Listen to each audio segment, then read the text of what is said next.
estimado don Roberto. Bueno, usted me dio permiso que no le dijera don Roberto. Mejor Roberto o Bobby como... Bobby. Bobby como mi seudónimo periodístico deportivo. Sí. ¿Cómo está? Un gusto saludarlo. Bien, Gustavo. Muy emocionado de estar acá. Muy contento. Bueno, hay una buena vibra acá y qué bueno conversar. Hemos conversado en otras ocasiones. Sí. Pero aquí pues con las luces y con la gente que nos mira. Y ya comidos. Y ya, sí, gracias. Se siente uno mejor. Gracias por el puntalito. Permítame nada más porque hoy este programa es un programa para mí y para el equipo de Gemelos Producciones distinto. Ahora se lo comentaba antes de empezar que lamentablemente hace algunas semanas falleció uno de los gemelos que son conocidos en el mundo de la producción, tanto Eduardo que nos acompaña como Alberto. Claro, somos más, ¿verdad? Hay más compañeros. Yo creo que se pueden ponchar ustedes, ¿verdad? Somos más compañeros. Y ahí están, ahí los ven. Pero hoy nos falta Eduardo. Alberto. Hoy nos falta Alberto, que tristemente falleció. Son así los designios de la vida, del Señor, en fin. Pero sí es una persona que nos hace falta.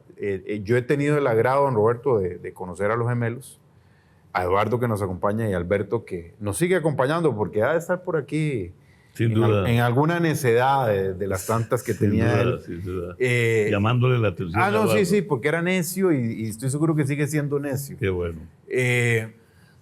Lo conozco cuando ingreso a Canal 13 en titulares deportivos de don José Luis Ortiz, que por cierto... Eduardo, vos es el que viviste con don José, ¿verdad? No fue Alberto, pero tienen también una comunión interesante con la familia de don José. Así que, Alberto, yo sé que me estás viendo. Espero que la señal esté bien, porque si no sé de tus incomodidades, pero desde aquí te mando un gran abrazo, un gran beso de parte de todo el equipo y te quiero mucho, ¿eh? Vos sabes que sí. Bueno. Yo me sumo a ese sentimiento porque definitivamente Alberto trascendió a la eternidad y Eduardo lo está representando acá. Tenemos minutos de conocernos, pero ya uno siente ese respeto y ese cariño que se respira, no solo en Eduardo, sino en todo el equipo y en este lugar tan especial. Y como se lo dije antes, Alberto era el buena gente. Eduardo, el que nos queda, pues es lo que nos queda. Porque usted ha visto eso en la vida. Generalmente los buenos se van primero. Qué raro, ¿verdad? Sí, porque son llamados primero, pero luego nosotros vamos aquí. No. De que vamos, ¿verdad? De que vamos. Por lo menos ya yo tengo rato de estar evolucionando las culpas. Don Roberto, le puedo decir don Roberto también. Roberto, Bobby. Sí. Pensionado. Agradezco el don. Sé lo que lo haces con respeto, pero por respeto, como compartíamos en nuestros tiempos, en mi tiempos de cronista en la Nación, y te veía al Gustavo Altao inquieto y travieso, pues nada, te veo como, no como un hijo, porque no, pero sí como... Porque no me alcanza la edad, eso es lo que quiso decir. Pero como un colega a quien todos queremos, respetamos y hemos aprendido con tu verbo. No me diga eso, no se lo voy a permitir. Es así, porque te has defendido con el micrófono siempre y con la imagen. Pero hablemos de usted, que yo le voy a decir la historia de muchos aquí. El papá llevaba a la nación a la casa, la mamá llevaba a la nación a la casa. Empiezo a leer crónicas y en un tiempo donde no necesariamente todos los partidos se televisaban, ¿verdad? Y tampoco salían por radio. Por radio salían los goles de todos los partidos ya, pero escogían una transmisión. Porque todos los partidos eran a las 11. Claro. Los domingos a las 11. Y los periódicos eran de papel. Y los periódicos eran de papel, correcto. Incluso, el otro día hablaba con José Eduardo Mora, amigo en común, a quien también admiro y respeto mucho. Cómo no, gran amigo y colega. Y me decía... Es que nosotros llevábamos a los partidos un periodista que se encargaba de la crónica del partido, que era Bobby, y otro periodista, que a veces era yo, José Eduardo, que hacía las entrevistas. Así es. Qué calidad, ¿verdad? De que era. Sí, sí. Y una vez en el Fello Mesa, el partido tuvo sus más y sus menos, y había que ver un enganche para vender la crónica, ¿verdad? Y don Roberto vio a un muchacho en silla de ruedas, creo que fue. Sí. Y por ahí arrancó la crónica. Por ahí ¿verdad? arrancamos. O sea, no era solo llegar y describir. Para hacer una crónica hay que tener cierta chispa también. ¿Usted se acuerda de eso que le estoy contando? Me acuerdo perfectamente. ¿Cómo fue exactamente la historia? Era un muchacho en silla de ruedas y yo percibí su pasión en el estadio Fello Mesa, donde, por cierto, siempre sentí que se ve diferente el fútbol en el estadio Fello Mesa por la afición azul tan particular. Y entonces yo sentía cuando este muchacho va a disfrutar de un título de Cartaginés en aquellos años 90.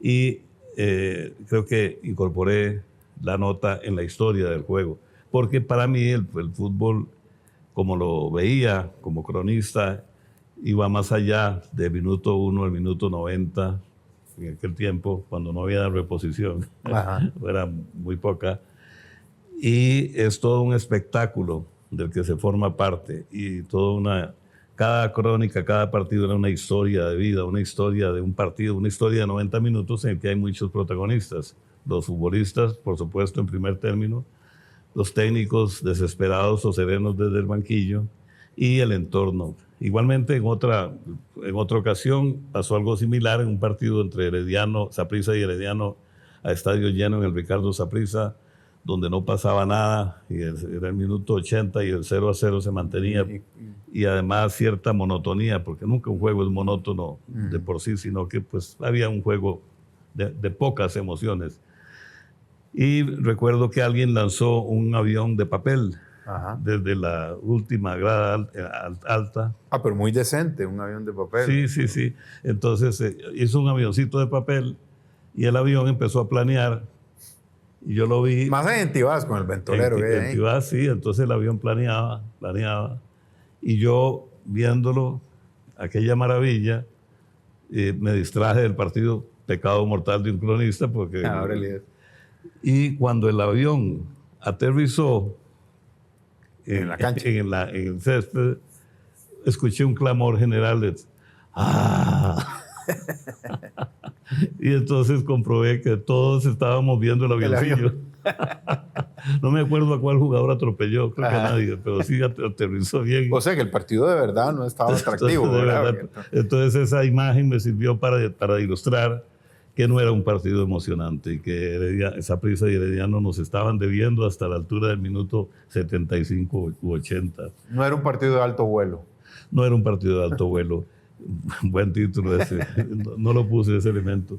Y el otro elemento que recuerdo así rápidamente ocurrió en San Ramón con un muchacho. Guillermo Vargas Roldán. En Guillermo Vargas Roldán, con un muchacho con síndrome de Down, que fue muy emocionante para mí porque yo antes entrábamos a los camerinos, y entonces, y en la puerta del camerino estaba el árbitro asistente examinando los tacos de los futbolistas y que no tuvieran las uñas largas y que no llevaran ni collares ni anillos, y yo veía a un muchacho, un jugador, haciendo fila y llega de último y el árbitro, que no recuerdo quién era, le revisa los tacos y de todo, y nada más yo vi que no era del equipo, pero era con la indumentaria ramonense.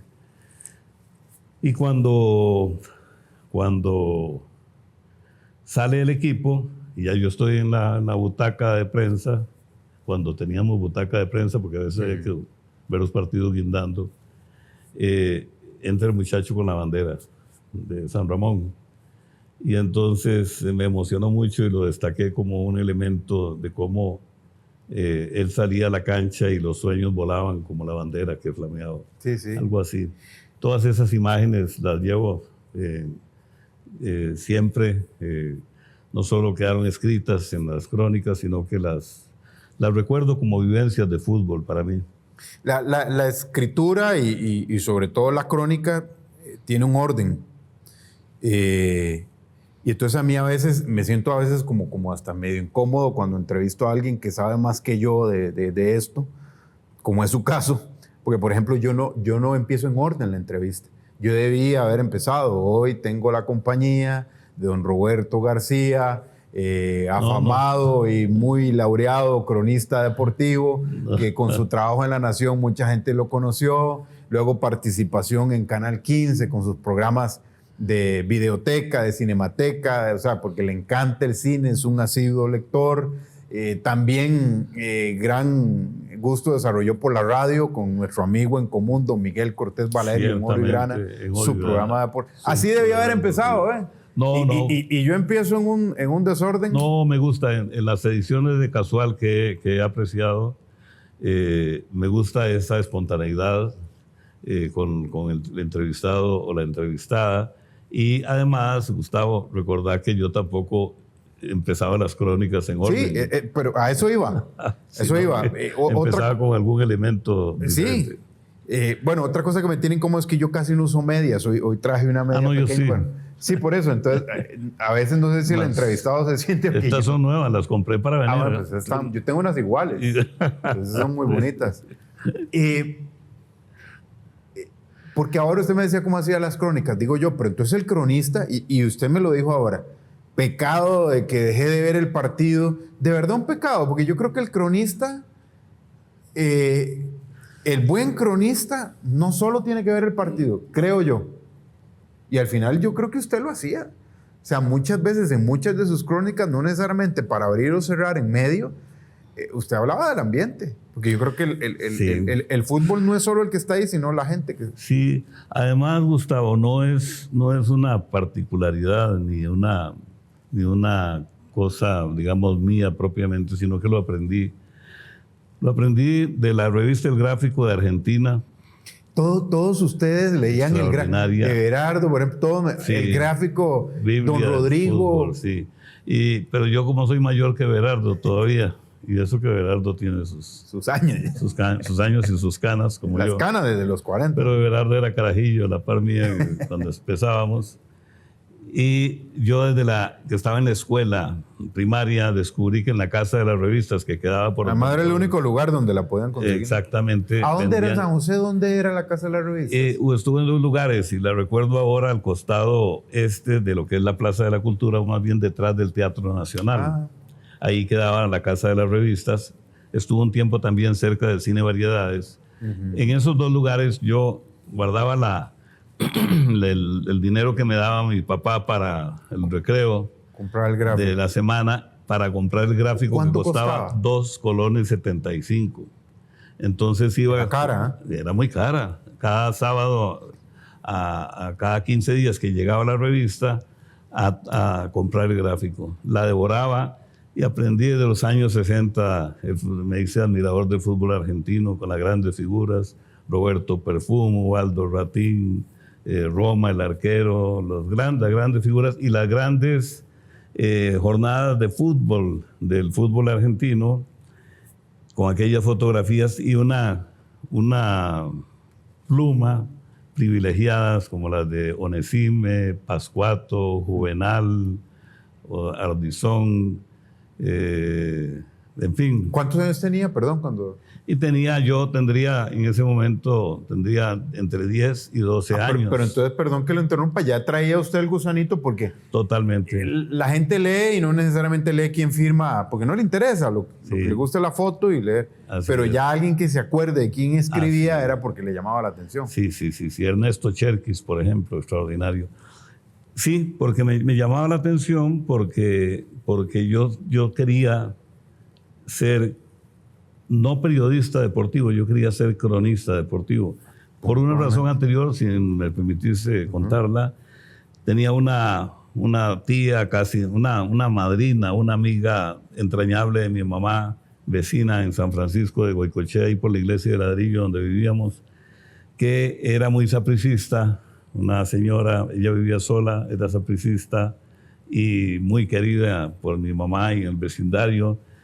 Y en ese tiempo era extraño que una mujer, sobre todo maduras, le gustara el fútbol, pero ella iba al estadio a ver al Saprissa religiosamente y se peleaba con Mariano el Lechero en los años 60, porque Mariano de Coronado, y en aquel tiempo Uruguay campeón en el 63, claro. Un equipo importante, todavía lo es, pero más importante en aquellos tiempos.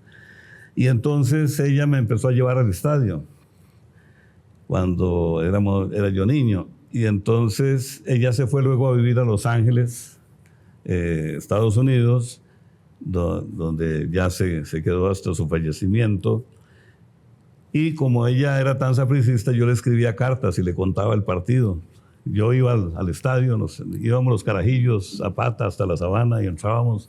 Alguien lo metía a uno porque antes se podía y además uno andaba sin problema en la calle. Y veía los partidos del Saprissa, principalmente, y otros, y luego escribía cartas y le mandaba en la carta, le decía, querida Marta, Saprissa perdió con Cartaginés el tal día el partido, y le contaba el partido porque yo sabía que a ella le encanta, es lo que quería saber. Y para que la gente se ubique, obviamente ella no veía el partido ni los que tenían, que eran otros tiempos. Bueno, la carta llegaba cuando terminaba el campeonato. Sí, casi 2 semanas después. Sí. Y entonces una vez ella me escribió, me dice, Roberto, ¿cómo le agradezco que siga usted contándome los partidos? No lo deje de hacer, me ilusiona mucho. Es el único contacto que tengo yo con Costa Rica en aquellos años, 1960, 65, esos años. Y entonces me dice, ¿por qué usted no se hace periodista? Porque yo veo que usted cuenta los partidos y yo me los imagino como usted los cuenta y veo que lo hace muy bien. Entonces yo me creí ese estímulo y llegué a ser cronista, no periodista, pero sí cronista deportivo, alimentando ese sueño. De ahí viene todo eso que comentamos, Gustavo, de cómo contar un partido, porque no solo tenía el respaldo invaluable de la revista El Gráfico, extraordinaria, sino que una cierta escuela ya con filial de cariño, con Marta Muñoz Banuet, que se llamaba. Bueno, ya vamos a continuar, don Roberto, y gracias a Marta, porque hay gente que se influye definitivamente en nuestra vida. No sé qué habría sido de su carrera si Marta le hubiera, por favor, no me escriban más. Así es. Pero no, fue algo positivo, así que gracias, Marta. Aquí Casual, junto a Roberto García.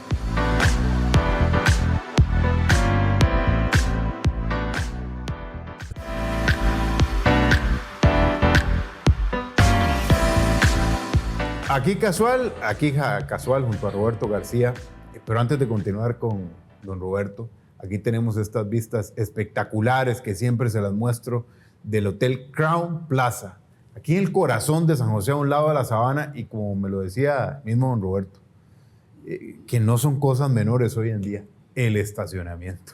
El estacionamiento para venir y poder estar tranquilo, usted deja el carro cerca, ¿sí o no? Totalmente. Eso es... También atendido como uno en el restaurante. Bueno, estuvimos en el restaurante, claro está, ¿verdad? En uno de los restaurantes, porque también está el Fuji, pero en fin, sí. La puede pasar usted súper bien aquí en el Hotel Crown Plaza. Bueno, mi estimado don Roberto. Y puedo decir sí, algo casual, justamente. Casualmente, en este hotel estuvimos una noche... No me asuste porque fue el Hotel Playboy también, ¿verdad? No. Ya, bueno. No. Tal vez se llamaba Playboy, pero yo estaba bien abajo, acá estábamos. Estuvimos Ricardo Quiroz. Don Ricardo Quiroz. Maestro de periodismo, que en paz descanse. Qué redacción de La Nación. Y yo, jefe de deportes en La Nación, con Francisco Rivas Espinosa, en una noche de conversación que se extendió hasta la madrugada. Me consta que los tres nos fuimos cada uno para su casa como a las 3 de la madrugada y elaboramos una semblanza de Francisco Rivas, Ricardo y yo, que me tocó a mí escribirla y tratando de extraer lo mejor de la conversación, que se titula Hijo del Agua, la publicamos en la revista dominical y estuvimos en este hotel precisamente. Sí, que don Ricardo era muy cercano, de cierta forma, a don Francisco Rivas. Así es, y uno de los periodistas pioneros de la crónica de natación o del deporte de la natación como análisis, como conocimiento, como no, Ricardo Quiroz. Bueno, me empuja usted al desorden, porque yo iba a empezar por otra cosa, este otro segmento. Sí. Pero es que qué redacción más pesada, periodísticamente hablando, tenía La Nación, ¿verdad? Sí, así es. Bueno, y en general, la planilla de La Nación en aquel tiempo era realmente pesada, ¿verdad? Sí, sí, a lo largo eran verdaderos maestros. Ricardo Quiroz, Rodolfo Martín, todos los compañeros que formábamos parte de Rodrigo Calvo, con su rigor, con su criterio. Más adelante, José Eduardo Mora, Arnoldo Rivera, colegas de los que uno aprendía, independientemente si eran más jóvenes que uno o no, pero realmente era una escuela en la que éramos, como decía al principio, periodistas de papel o periodistas cronistas del día siguiente, que ahora no podría yo escribir una crónica en tiempo real porque mi estímulo era otro más referido a la prensa escrita que a la actualidad en la que se lee en un celular un partido en tiempo real. ¿Le ha costado esa contraposición de Sí me costó. No soy de la gente que piensa que todo tiempo pasado fue mejor, en modo alguno. Ahora tenemos una maravilla, un programa como este, con esta tecnología, en este estudio, todo lo que brinda la modernidad en la comunicación y que permite a través del teléfono celular, que ni soñar en aquellos años, pues informarse, pero por lo menos desde el punto de vista de mis sensaciones y de mi estímulo, sigo siendo un periodista que escribe relatos, digamos, y en el caso del fútbol, si trabajara ahora en un periódico no podría, pues podría hacerlo, pero no podría imprimir, digamos, lo que yo considero mi estilo o lo que antes se hablaba de las plumas. Ajá. Es decir, el público de aquellos años leía a Tano Pandolfo en La República, a Amado Hidalgo en la revista Triunfo, Ricardo Quiroz en La Nación, a todos ellos, a Alejandro Fonseca en Diario Extra, y en general, y nos leía a nosotros también. Y entonces, porque la gente buscaba las firmas y cómo había enfocado Tano Pandolfo un clásico y cómo lo había enfocado, digamos en mi caso, Roberto García, porque el fútbol se analizaba así, se apreciaba así. Ahora es una cosa más de registro, al pulso, al momento. Un estímulo con el que me ha costado lidiar a mí, por lo menos como lector. Menos artístico ahora, digamos. Creo que sí, menos elaborado, ¿verdad? Menos elaborado. Menos literario, digamos. Menos literario, sí. Seguramente también por eso a mí, a pesar de que me distancian varios años de usted, yo también me gusta más eso. Sí, sí. Seguramente por mis gustos, ¿verdad? Pero a mí me gusta más la crónica, así acomodada como la hacía usted. ¿Cómo consiguió su primer trabajo ya formal de cronista?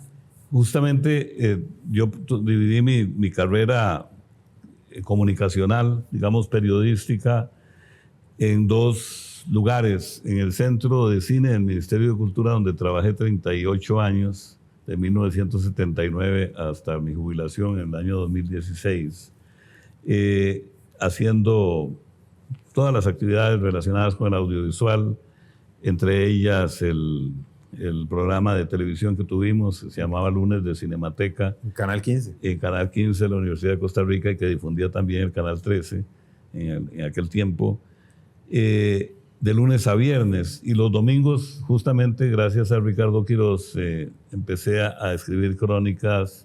En 1985, el 23 de junio, domingo 23 de junio de 1985, entré a La Nación en domingo a trabajar, en aquel tiempo cubriendo la segunda división.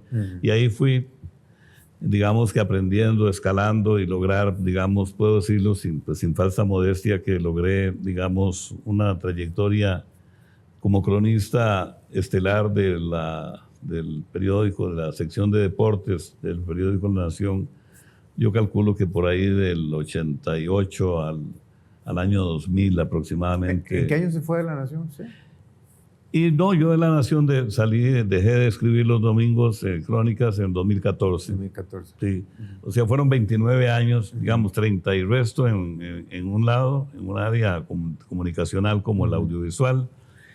y 29 en la prensa escrita como cronista, pero también escribía para la revista Dominical, y la revista Viva en aquel tiempo, la sección B que se llamaba. Pero digamos que empecé, gracias a la oportunidad, todos recibimos oportunidades de maestros, como hemos conversado sobre eso, Gustavo, y cómo fui desarrollando un estilo, una manera de ver el fútbol, una manera de plasmarlo, de relatarlo, que me dio, digamos, un lugar, ¿no? Un lugar que yo agradezco mucho al público, ese reconocimiento de aquellos años, aunque también recibíamos uno que otro regaño.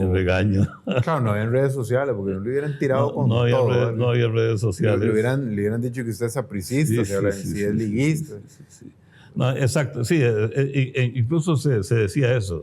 Si uno hacía una crónica del Saprissa muy buena, bueno, digamos, una crónica elogiando o destacando el partido del Saprissa, te llamaban a La Nación a decir que uno era sapricista, y al revés también me acusaban de manudo y todo eso. ¿Cómo toma usted eso? Porque a veces a los periodistas, por ejemplo, X futbolista, Juancito, metió hoy 3 goles.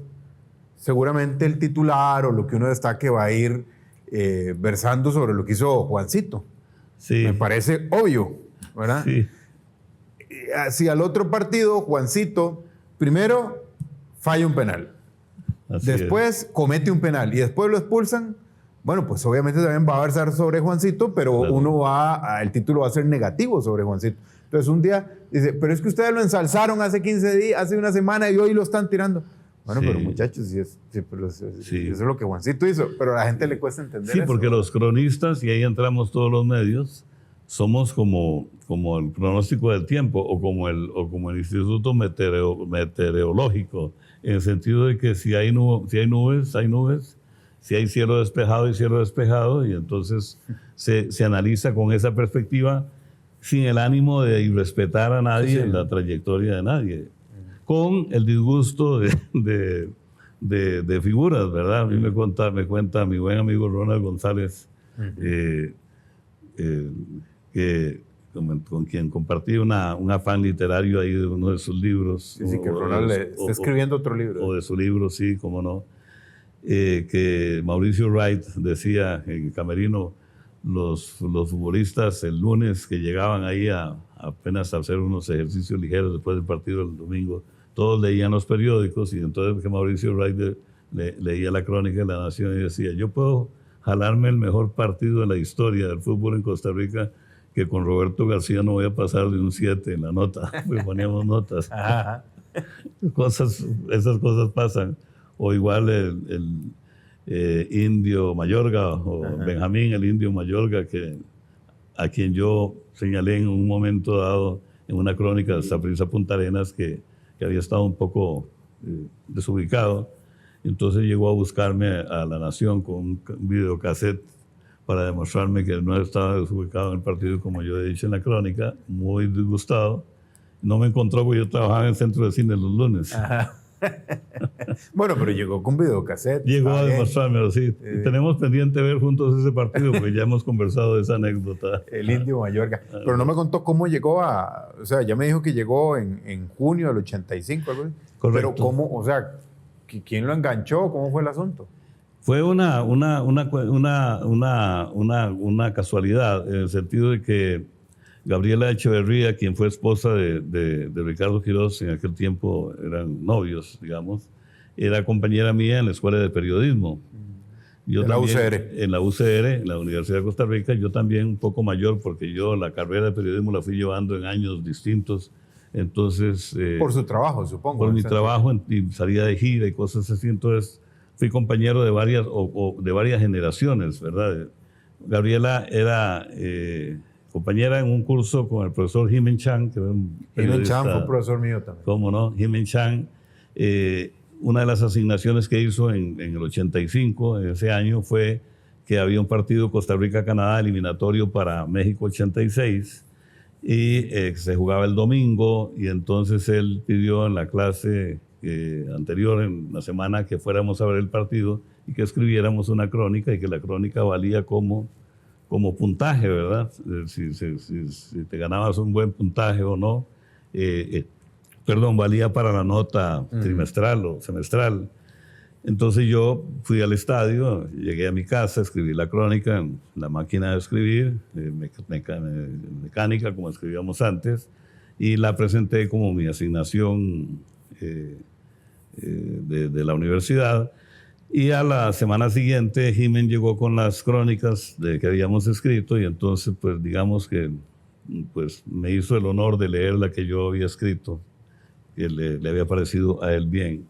Y entonces Gabriela, sin que yo supiera, le pidió a Jiménez Chan la crónica, el papel, y se la llevó a Ricardo, y Ricardo me llamó y me dijo que sí podía colaborar con el periódico. Así fue. Yo le dije que no podía trabajar entre semana porque ya tenía un trabajo muy estable, y él me dijo que no, que podía ser los domingos. Entonces ahí empecé como cronista. Así fue. Entonces, pero ¿cuál es su amor entonces? ¿O uno sí puede tener dos amores en la vida? ¿El cine? No, le pregunto que... Sí. ¿El cine sí, o, sí. o el...? Ningún amor es casual, Gustavo. No, a mí no me... ¿Dos amores entonces? Dos amores, sí. Una doble vida. Una doble vida, porque yo al periódico La Nación le agradezco. Amores casuales. Sí. Ese título está bueno. Está bien, ¿verdad? Sí.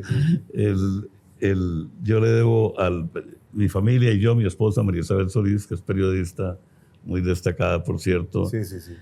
Y yo trabajamos en La Nación. Ella muchos años en el área de salud, y yo en los domingos en deportes y escribiendo en otras secciones. Entonces le debemos al periódico La Nación mucho del patrimonio que tenemos, porque nos dio trabajo y eso no lo olvidamos. Y entonces es un amor La Nación en ese sentido. Y el Centro de Cine del Ministerio de Cultura también, una época maravillosa de cultura, de sensibilizarme, de ver cine, de aprender a escribir viendo cine y aprender a analizar el cine escribiendo. Eso es muy interesante, porque se aprende. Es curioso, alguna vez en algún curso universitario que fui invitado por alguno de mis colegas, no preciso ahora, fui a una de las clases de Edgar Fonseca, de los alumnos de Edgar Fonseca, creo. Y entonces yo les decía que había que leer, que si querían ser cronistas de fútbol, escritores o reporteros, si querían escribir, había que leer, porque es una dinámica interesante. Yo decía, se aprende a jugar fútbol jugando, se aprende a nadar nadando, pero se aprende a escribir leyendo. Es interesante, ¿verdad? No, yo estoy completamente de acuerdo. Coincidimos justamente. De hecho, yo creo que para escribir hay que leer mucho. Para escribir hay que leer mucho, y para leer no necesariamente hay que escribir, porque podríamos no escribir, pero sí, para escribir hay que leer mucho. Hay que leer mucho, efectivamente. Es un estímulo, una forma de ver el mundo y de plasmarlo en el teclado, en el caso del teclado, o a mano, si se escribe a mano. Ya casi tengo que ir a la pausa, pero no me voy a quedar con la duda. ¿No todos los amores generan pasión? ¿O sí? Todos los amores generan. ¿Todos los amores generan pasión? Hasta los casuales generan Hasta pasión. los casuales. No lo sé, pero yo lo escucho porque usted es el maestro aquí. Entonces, igual pasión le generó el cine que la crónica. Sí, por ser ese estímulo, precisamente, por esa sensibilidad, ¿verdad? El cine me apasiona. Ojalá hubiera podido ser cineasta, hacer yo una película, pero en realidad no lo fui. Pero fui, digamos, un estudioso del cine, o lo soy, o alguien que se apasiona viendo una película. Soy capaz de llorar y reír viendo una película. Me gusta todavía ir al cine solo. Antes, ahora vemos en la casa, ¿no? Pero antes iba al cine, prefería ir solo porque lloraba tranquilo. Con imágenes, con escenas, con películas como el cine español del que soy seguidor, o el cine latinoamericano, o las grandes películas hollywoodenses, me emocionaban muchísimo. Y escribir me emociona muchísimo, es decir, emoción igual pasión. Yo pienso que sí, que que se puede sentir pasión por dos actividades. Ya vamos a seguir aquí casual junto a Roberto García.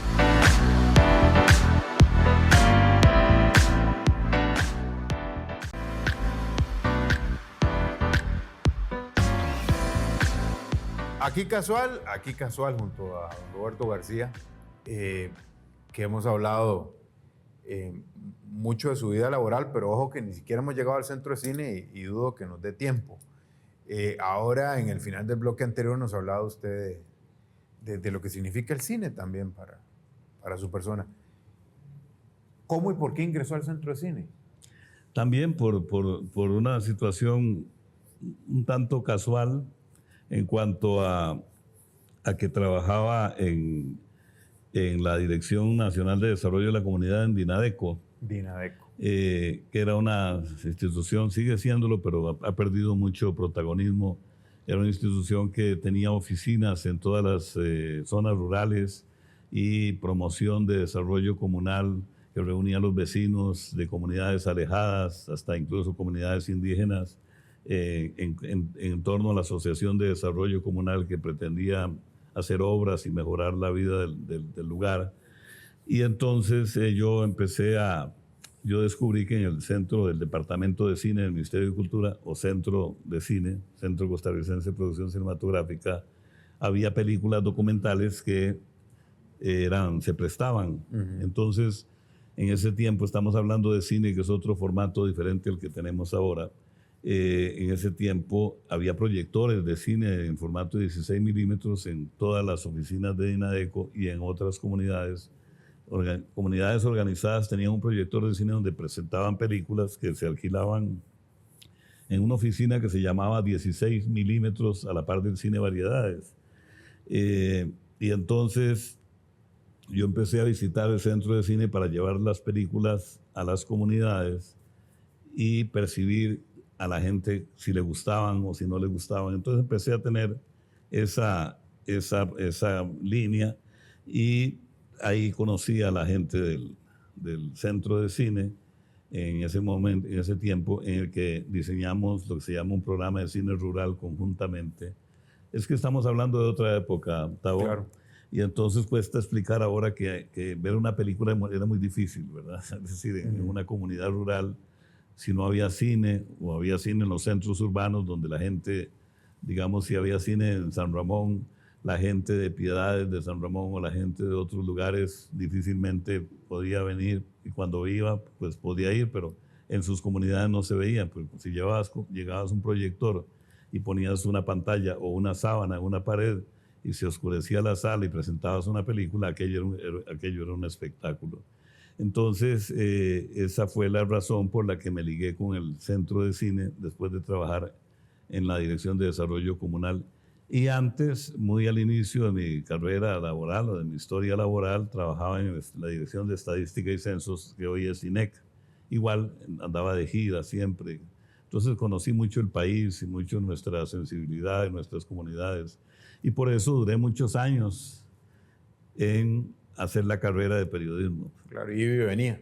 Iba y venía, entonces vale que en ese tiempo el sistema no era tan estricto como ahora y podía de algún modo llevar cursos, a veces sí y a veces no, y a la vez irme relacionando con el mundo periodístico nacional o con el ambiente. Entonces esa circunstancia tan casual, tan particular, me permitió combinar ambas actividades. Y el cine, digamos, porque me imagino que el trabajo en el Centro de Cine también veía muchas películas, estaba muy al tanto. Constantemente. El cine, ¿qué comparación haría don Roberto García? ¿El cine termina siendo como el fútbol también en algunas cosas? ¿O más bien el fútbol se parece más a una película? Sí, justamente es muy interesante. Un largometraje, también eso ha variado mucho, pero digamos un largometraje promedio, una película cinematográfica que se exhibe en el cine, pagas tu boleto y entras al cine Magali a ver una película, La función es desde las 4 de la tarde. Generalmente el cine promedio dura 90 minutos. O sea, una película dura 90 minutos. Como un partido de fútbol. Como un partido de fútbol, exactamente. Ahí establecemos una semejanza. Una película cuenta una historia en 90 minutos que puede ir de un siglo a otro, si fuera el caso, ¿verdad? O puede narrar la vida de Jesucristo desde su nacimiento en Belén hasta su muerte en el Calvario, hasta la muerte, ¿no? Hasta la crucifixión en 90 minutos, ¿verdad? Y un partido de fútbol de 90 minutos cuenta una historia de vida, una historia que tiene drama, que tiene emociones encontradas, que tiene situaciones humanas, que tiene lealtad, que tiene deslealtad, que hemos señalado muchas veces en el fútbol eso, destacado. Ahora por dicha se habla un poco más del fair play, pero digamos que en cada partido de fútbol yo procuraba extraer esas muestras de humanidad, de humanismo, o esas muestras de lo que es el fútbol como actividad humana, más allá del deporte y del reglamento en sí. Es decir, un partido de fútbol había que estar. Me gustaba, por ejemplo, en las crónicas que hacíamos en aquellos tiempos, como bien decías al principio, uno era el cronista y a veces no siempre hacía entrevistas, pero a veces todos íbamos a entrevistar después del partido a los protagonistas y entrábamos a los camerinos. Eso ya ahora no se estila, ahora es toda la dinámica conferencia de prensa y todo eso. Nosotros entrábamos, entonces yo muchas veces, creo que recordás que estábamos en el camerino de un estadio y vos estabas hablando con Juan Callazo, tratando de tener ahí de alguna manera una exclusiva. Sí, hablando bajito. Exactamente. Y uno por allá con Joseph Bouska, el entrenador del Saprissa, de la Juelense en su momento, tratando de indagar para escribir luego la crónica y con algunos tips que el técnico le diera a uno.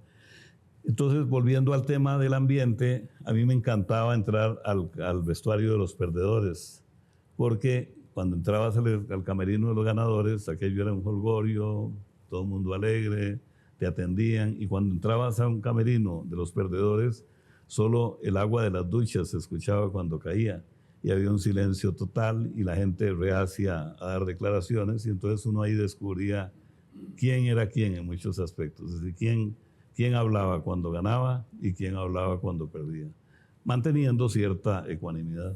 O sea, que periodísticamente le atraía más la derrota que la victoria. Sí, periodísticamente me atrajo más el drama que la victoria, efectivamente. Si usted le dan, ¿cuánto cuesta el cine hoy en día?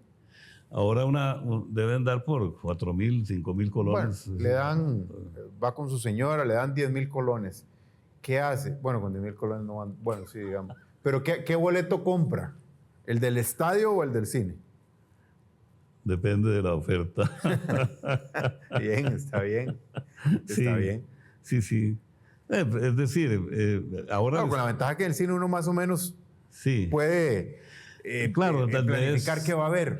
Exacto, uno anticipa que una película es buena porque la crítica internacional o la película viene bien, y entonces uno entra con cierta garantía. Al estadio vas y no sabes qué va a resultar. Ahora al estadio voy nada más con mi nieto, Alexander, que es brumoso, casi como les dicen, cartúligans, tremendamente. Entonces me ha obligado, yo con gran cariño, sino que me he dedicado a ir con él a algunos partidos al Fello Mesa, y entonces a ver el fútbol, pero siempre es un estímulo diferente. En el estadio se vive, sea el partido bueno o no sea bueno. En el cine se ve una película buena y se disfruta porque ya está uno garantizado con ese aspecto, ¿verdad? Yo no sé si le pasa, pero si le pasa, qué incómodo que es. Porque a veces uno está viendo un partido y como uno está en la industria, uno dice, mira, pero ese plano general, no, pero mira, pero es que... Y empieza uno, y deja de ver el partido a veces, se fija en otras cosas. Así es. Pero que le pase a uno en el fútbol, pero a usted le pasa en el cine también, entonces también. Entonces, ¿qué disfruta? Va al cine, va al fútbol, en todos lados le pasa eso. Ahora es diferente. Antes yo iba al cine a ver una película y la película me gustaba mucho. Como no había todas estas tecnologías para ir a ver a la película otra vez había que ir a otra tanda al día siguiente, mientras la película estuviera en cartelera. Yo iba a ver una película que me había gustado mucho para volverla a ver y tratar de determinar por qué me gustaba.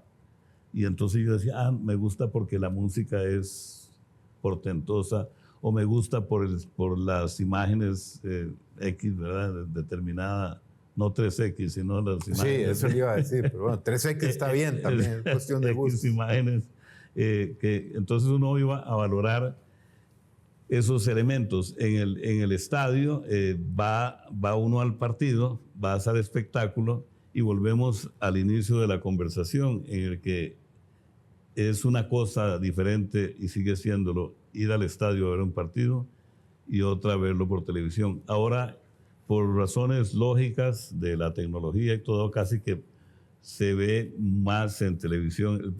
El fútbol, por lo menos, pasa a ser un espectáculo más de televisión que espectáculo deportivo como tal en un escenario, por lo menos en nuestro medio. Entonces ahí hay ventajas y desventajas. Ventajas del detalle que te da la televisión, desventajas en cuanto a que en ese entorno uno aprecia un ambiente, un panorama, y puede incluso hasta anticipar en un partido, un cronista, de que la cuestión va a terminar violentamente por la atmósfera, por lo que ves, por las sensaciones que se respiran. Me lo topo en el carro ahora y está usted leyendo. Y creo que había otro libro a la par, no sé, me pareció. ¿Qué lee, don Roberto? Me encanta la literatura latinoamericana. ¿Novelas o...? La novela, soy seguidor, he leído absolutamente todos los libros de Gabriel García Márquez. ¿Y Vargas Llosa dónde lo deja? De Mario Vargas Llosa he leído la mayoría de sus novelas. Me encanta ahora con el YouTube porque veo entrevistas del pasado. Me encanta la literatura de Julio Cortázar, aunque he leído cuentos que me hacen llorar, aunque no haya entendido nada. Es decir, hay cuentos tan particulares. Yo estoy leyendo una colección de cuentos de Cortázar. Sí, maravilloso. Por eso tu vena literaria, qué bueno. Porque se aprende de los maestros. Sí. Y Cortázar es realmente complejo. Yo tengo un libro, la novela que se llama Rayuela. Tengo Rayuela. Y Rayuela tiene la particularidad de que la abrís en cualquier página y te vas... Hay 4 formas de leerla, creo. Ahí viene especificado. Hay varias formas de leerla. Entonces me encanta la literatura latinoamericana. Y me encanta y soy seguidor de la literatura costarricense. Leo a Ana Cristina Rossi, a Carlos Cortés. Que se puso de moda otra vez Ana Cristina Rossi, ¿verdad? De Gandoca. Así, la loca de Gandoca. A Carlos Cortés, a Ana Cristina Rossi. Carlos Cortés escribió hace poco lo de los Tinoco, bueno, hace 2 años, pero muy bueno ese libro. Así es. Carlos Cortés, el libro sobre los Tinoco es impresionante. Es un gran escritor, en mi opinión. Entonces, leo la literatura costarricense, me gusta mucho. Justamente tenía ahí un libro de Quince Duncan, que me lo obsequió la semana pasada y estaba empezando a verlo. Y me da pena incluso ahora porque se me va el título de momento, pero lo empecé a ver porque me lo obsequió la semana pasada.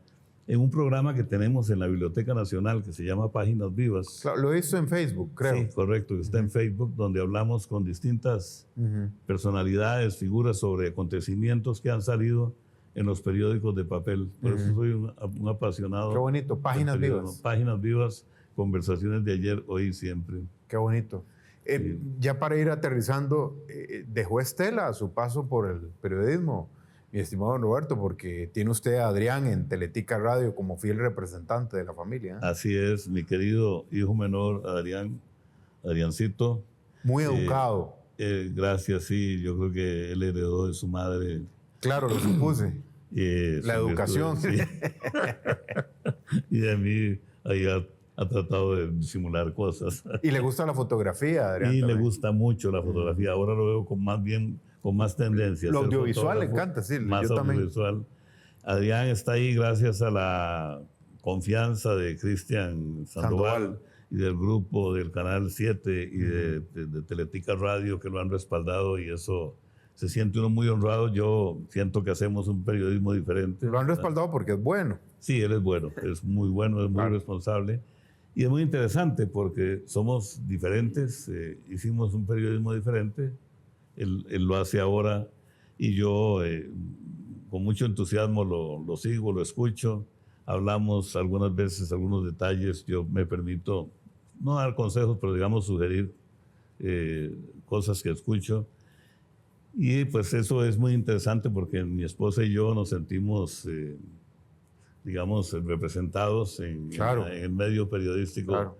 Por Adriancito. Yo me imagino, termina uno de hacer una entrevista y llega a la casa y la mamá le hace una crítica, el papá otra, es durísimo, durísimo. Sí. Le agradezco que haya sacado los minutos, porque se nos fue muy rápido el tiempo. No, gracias, Gustavo. Realmente me siento muy, muy honrado y gracias a las personas que nos ven, que han sido tan gentiles. De verdad que me emociona muchísimo estar en Casual, de verdad. Muchas gracias, don Roberto. Gracias. Maestro, como le digo yo. Gracias. Maestro, muchas gracias. Qué pena, ¿no? De corazón. Gracias. Aquí hemos estado, Casual, con don Roberto García.